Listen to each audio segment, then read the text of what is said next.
What is happening, mediocre people of YouTube? Oh, I don't, be careful. How dare I put any plants in my video? Might get age restricted. Fucking might get age restricted for having tomato plant in my video, right? Oh, how the hell are you? Sorry about the last video. I know I filmed it backwards. It is what it is, right? I'll probably take it down because of that. Although I thought that was kind of I did not expect to go where I went in that video with the HGH conversation. I don't know, Palma. It's about as hardcore as I get. And I don't even have a cold one. It's put it in the refrigerator about 10 minutes ago, so it's not even very cold.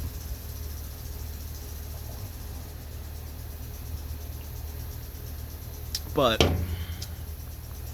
you know, anytime someone close to you or someone you feel close to dies, it gets you thinking about your own mortality and you know, and just life in general and how things go. And I had made some comments talking to people about things that went on YouTube here and there and years ago. And you know, as in anything, as you progress, you know, you learn. And YouTube is a learning curve, right? I mean, you look at my little channel here on YouTube with 2,000 subscribers or whatever I have, and what I have like 1.5 million over on Rumble. I mean, why is that? You know, it's the same channel, same thing. But you know, it just is what we know why, because of the communist agenda of the Google machine. But yeah, you know, I was thinking about life and people and work and all that kind of stuff, and or whether you work for somebody or you own a business, and stress and what that does. And you know, you start wondering, you know, where to draw the line in life, you know, where to say enough is enough.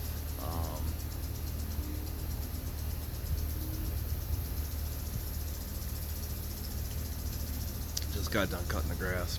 It's hot, thirsty. You know, where do you draw the line, right? I can see where people who own their own businesses have just folded up. You know, it literally just froze up and gave up because of the enormous amount of pressure they're under. Whether it is, you know, they get to a point where they have so many orders that they don't even, you know when they're going to be done,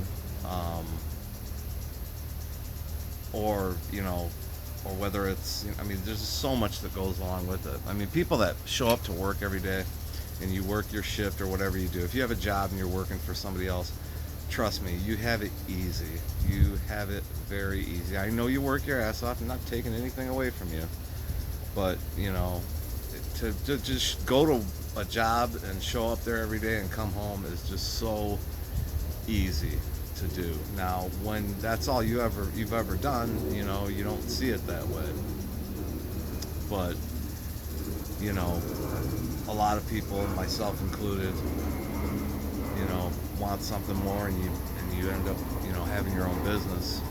And whatever your business is, whatever your product is, maybe it's you're building buildings or tearing down buildings, or you're growing trees or cutting down trees, whatever your product is, you know, you might get to a point where, you know, you've got too much business and not enough help, and you want to, you know, usually business owners, people who like to own their own business, they're doing it to please people. They love to please people. That's part of the reason they got into business, right? And the enormous pressure it puts you under, you know, and then you have your people like you guys who show up, you know, and that work for you, and you're wondering constantly, are they going to show up? Are they going to do their job? Are they going to be in a pissy mood? Are they going to get hurt? You know, yeah, there's just so many things to think about on a daily basis. And And when you have too much work, too much business, it puts an enormous amount of pressure on a person. And I can totally see, I try not, whatever I do, I try not to judge people, even when they push me to the last straw where I'm either not friends with that person anymore or I don't do business with them anymore, or both. There's people that I'm friends with that I will refuse to do business with. There are people that I do business with where the last thing I want to do is become friends with them in any type of relationship, because people, anytime you're doing business with somebody and that person's trying to be your friend, you have to be skeptical as to what they're going to try to take advantage of you and how they're going to try to take advantage of you. And it might just be, oh, thought we were buddies or whatever. They kind of pull that card. So yeah, there's business is business and friends is friends. And there's people that I do business with and I'm friends with, and there's people that I'm friends with that I don't do business with, and there's people that I do business with and I'm not friends with, right? And so you've got that aspect of things to think about. And then, the last thing you want to think about is your employees, the people who work for you. You need to be on autopilot. I need you to show up every day. I need you to do your best job that you can every day. And, I need you to not bitch about petty nuisance, because your problems are so tiny and they seem so tiny to me, you know.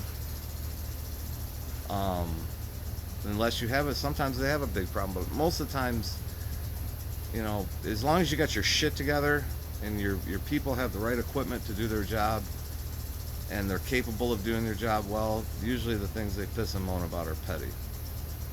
And you just don't have time to listen to that shit,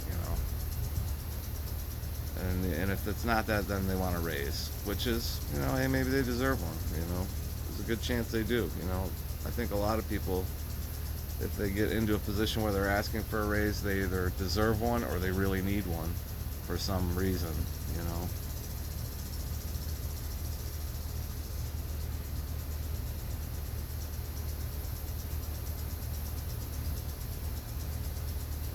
Just took an Arnold Palmer to the head. He used to do that with beers. Anyway, gets you thinking about, when's enough, Because there's no dress rehearsal here, right? I mean, we're all gonna be gone. It could be today. I might upload this video and drop dead before it even finishes uploading. Or I could go on for 50 years, or more than that. You just don't know. There's no dress rehearsal in this life, and anytime people close to you die, you start thinking about your life, and what's the point if you're just nonstop busting your ass, There has to be a good balance of time for yourself and time for work, because we all have to make money, so that's the other thing with owning a business versus being an employee. You get to take your vacation when you take your vacation, pretty much, and owning a business, it's like you don't ever get a vacation. Now, I know business owners that take vacations religiously, and I know why they do it, and I get that. And yeah, it's man, there's no dress rehearsal here.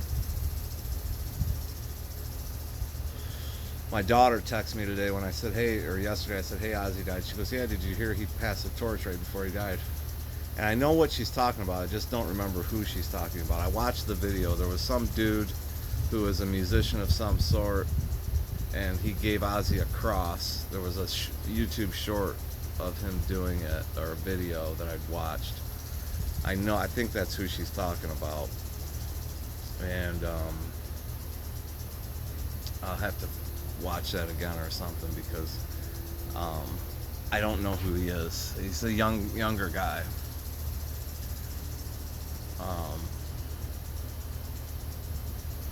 I don't know. this is just kind of a rant. I'd really love to show you guys my plants, but you know, I can't even put a little piece of one in here without it being age restricted. There's an auto flower right next to me over here that is just about ready to be done. Probably has another 30 days at most. It's apple fritter, and then there's a purple root beer behind you that's massive, and then there's a critical kush on the side of the house over here that's beautiful. And I just don't want this video age restricted. I will put out a video to show you guys my garden, so to speak, but it'll be age restricted. It really pisses me off that yesterday's video got age restricted. That was just so stupid. You know, cannabis has been recreationally legalized in so many states, including the state that Google is in. Yet, you know, we'd think that company of all companies wouldn't, you know, age restrict a video over that plant. So yeah, you know, it's the same old YouTube Google machine that used to be a whole lot of fun. And that's why I don't post. I mean, me posting these last 2 or 3 videos is a lot for me lately. You know, I do still come over here because there's a lot of great content I like to watch over here on YouTube, but you know, I just get tired of posting because every time I get posted, it's something else. You know, it's, oh well, we did this and we age restricted your video, or you know, it just becomes bullshit. It's just, you know, they want you to be who they want you to be, and you know, you guys don't see that. You know, you want to watch a great interview. Michael Francis was on Bill Maher's Club Random that he has on YouTube. Michael Francis was on there, and you know, Bill Maher has got to be probably the biggest pompous asshole there is on the planet, honestly. You know, he judges people just because that's what he does. That's his thing, you know. I guess that's part of his niche, is that, oh, I judge you. As, you know, he was trying to say to Michael Francis, you only like Trump because that's your guy. Come on, you know. And that's not at all, you know. Same with me. I don't like Trump because he's my guy. I like him because of the policies that he puts in place. Not all of them, believe me. When it comes to this last big beautiful bill, as far as the middle class goes, we got dick. We got basically nothing. Yeah, there was no tax on tips, but that expires in like 2028. No tax on overtime, that also expires 2028. And there was an extension of the tax credits that he did in his first term. You know, that's it. The rest of the big beautiful bill, which was probably about this thick, the rest of it went to the rich and the wealthy. So you tell me whether I'm a fucking fan of Trump or not. However, I do like his policies on the border. I like his policies, you know, his foreign policy seems to be working pretty well. I don't want to get into a big conversation about Trump, but Michael Francis was on there, and Bill Maher was trying to tell him, look, I know the Democrats. These are my people. I know them. And Mike Francis, he was quick enough to say, Franchese, that's what we always called him, Michael Franchese. He was quick enough to say, no, Bill, they're not your people. You said yourself, the party, I haven't changed, the party has. And he's absolutely right. I think that's probably very true about Bill Maher. The party changed. He didn't, because, you know, I remember the Democrat Party that I liked back in the 90s, you know, which was the party that was coming out of basically the whole, fuck you, I won't do what they told me, you know. And now they're just telling you, do as you're told and be who we want you to be, and that'll keep us happy, you know. And basically, you know, they're turning the state of California into a place where only the wealthy can live and the very poor can live, because they need somebody. They'll tell you flat out, they need somebody to clean the toilets. That's why they want immigrants. They don't want they're not looking for immigrants to come here and become the world's greatest brain surgeon, which there are plenty of people in this world who could, there's people in this world right now who are desperate to come to America and could very well become the world's greatest brain surgeon or whatever else. They're not looking for that. They want Mexicans to come clean their toilets. And this is the party you subscribe to, and you tell me how terrible Trump is. And then you're like, your party sits over here and says, well, wait a minute, who's going to scrub the toilets, and who's going to clean my house, and who's going to cut my grass? That's all they're worried about. That's one of the only reasons they care about immigrants and leaving a wide open border at the south. The other reason is they want people to come in here and vote for them. And they know that immigrants will come in here and they will vote the way they're told. I'll tell you a little story about my famous Romanian neighbor that hopefully one day I will film he and I having a conversation. And I actually asked him about that, and he's very skeptical about it because he doesn't want to get in trouble. He's afraid, he doesn't understand that he has full freedom of speech in this country, okay? But let me tell you a little something about him. He loves Trump. He thinks Trump's he thinks Trump's the guy that needs to be there right now. But who did he vote for? He voted for the Democrats. Ask me why. Because his union tells him to. I said, because your union told you to. Yeah, that's what my union wants me to do, so I'm going to vote for the Democrat. I said, what has the union ever done for you? And he couldn't come up with an answer. About 3 days later, he finally flagged me down. He says, Mike, I got to talk to you. He actually finally thought of something. He said, when I first came to this country and I was working for Ford, there was a guy that worked on the same line as me, and he was like above me, like a supervisor or whatever. And he kept telling me I was working too hard, that I needed to slow down. And he said, and he was threatening me. He said, believe me, when layoff time comes, you're going to be the first to go if you don't start slowing down and doing what I tell you to do. And he goes, I was just trying to do the best I could, I was, happy to be here. And he said, so I finally went to my union representative, and he said, my union representative ended up talking to that guy, and I never heard another word from him about slowing down or anything like that. He said, so he said, the union guy probably saved my job at that point. And I said, yeah, well, you're probably right, and that's too bad, because that's what the UAW was, and that's what destroyed when people hear, oh, union, oh, and they, oh, the unions, oh, the unions. Oh, how terrible it would be to have representation, Well, it's because of the UAW, and that's what they did.